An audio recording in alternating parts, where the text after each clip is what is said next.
Welcome. Today we'll talk about how to use the Find and Compare Materials function within the Embodied Carbon in Construction Calculator, or EC3 tool, which can help you to specify low-carbon building materials. If you're interested in other topics, you can go to the Resources tab on buildingtransparency.org and click Videos, where you'll see a wide range of topics such as user and organizational profiles or using the building planner. You can also go to the EC3 tab and click EC3 User Guide to answer any other questions you might have. So once we're logged in, we can take a look at the product categories available in EC3 by clicking on the Find and Compare Materials tab. This opens a drop-down of available categories. Here you'll see a variety of building materials, and our available categories is constantly growing. Since I'm logged in as a pilot user, I can see categories that are both fully public, such as ready-mix or steel rebar, and I can also see categories that are pilot and still in beta, labeled here. You'll see you can use either the left-hand bar or the category tree to find the subcategory of interest. Once you've selected a subcategory, click Next, and you'll be brought to the page with that material or product's performance filters. Not necessarily all information included on the page can be extracted from EPDs currently, but there are things we'd like to be able to extract if EPDs do include it. So as a tip, a search may not give you results right now if it's too highly specified. I'll do an example and search for the ready-mix concrete category, and for my project I know I need a 5,000 psi concrete, so I'll enter that in the compressive strength spec. Notice you can put in whatever units you'd like. In addition, this is currently set to target search, so I'll get results for all EPDs in the database that are within plus or minus 10% of 5,000 psi. I could, however, change that to a minimum, maximum, or exact spec match, but I'll leave it at target. I can also add geography to my search to get regionalized data, so I'll add that I want only EPDs in Washington State. I could also add additional states if desired.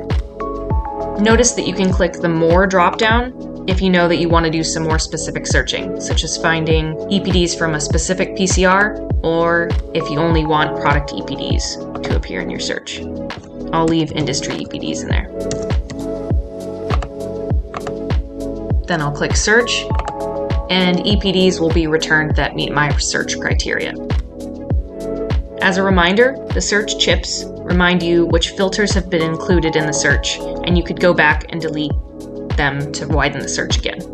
For instance, if I also wanted to see expired EPDs, I could remove the date validity search chip, and I would see older EPDs in the database. Next, we can scroll down to see statistics of the search. This includes the number of product EPDs and the average GWP of the search, or global warming potential. You can also copy a shareable link that saves your search parameters so you can go back to a previous search that you made. Let's take a look at the results box plot that appears for a search. This lets you see the range of global warming potential values, or kilograms of carbon dioxide equivalent for the search, and illustrates the minimum, maximum, 80th percentile, and 20th percentile that have been found. Our guidance generally is that if you're looking at the GWP range as part of procurement, the 20th percentile should be achievable for a search you make. The 80th percentile, on the other hand, is likely a conservative value representing the GWP you might have if you don't take carbon into account during procurement. We tend to suggest that anything higher or lower than these values could be outliers. You'll also notice the CLF baseline is displayed on the box plot because I've set it in my preferences up here. This is helpful if you're trying to set reduction targets. Let's scroll back down to see a list of the digitized EPDs that have been found.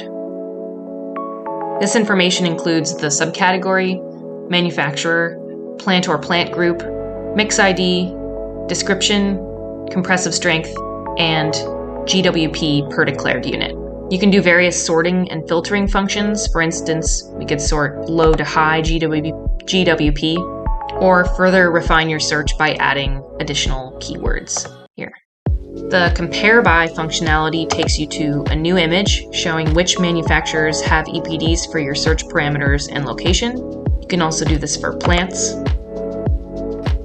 Lastly, you can also do this at the product level if you know that multiple mixes meet your functional criteria.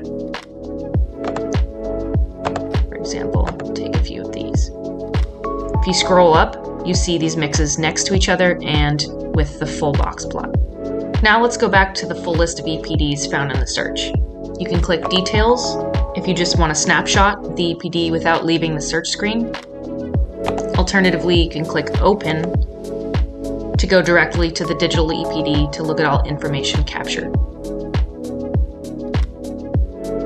Here we can see things like the product name, the date of issue, the product description, and a variety of performance information. On the left-hand side, we can see the embodied carbon impact information such as the declared unit, the GWP, and whether the EPD is manufacturer-specific, plant-specific, product-specific, or batch-specific. Further down, we can see additional environmental impacts, product category rule information, and information about verification and the developer. If the EPD is plant-specific, we can see information about the plant.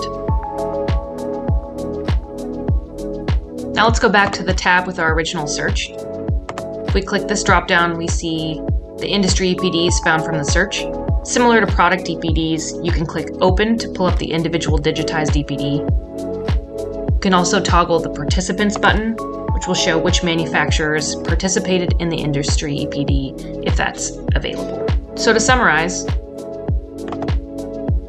the EC3 tool and the Find and Compare Materials functionality can be used to search the material and product categories you're interested in.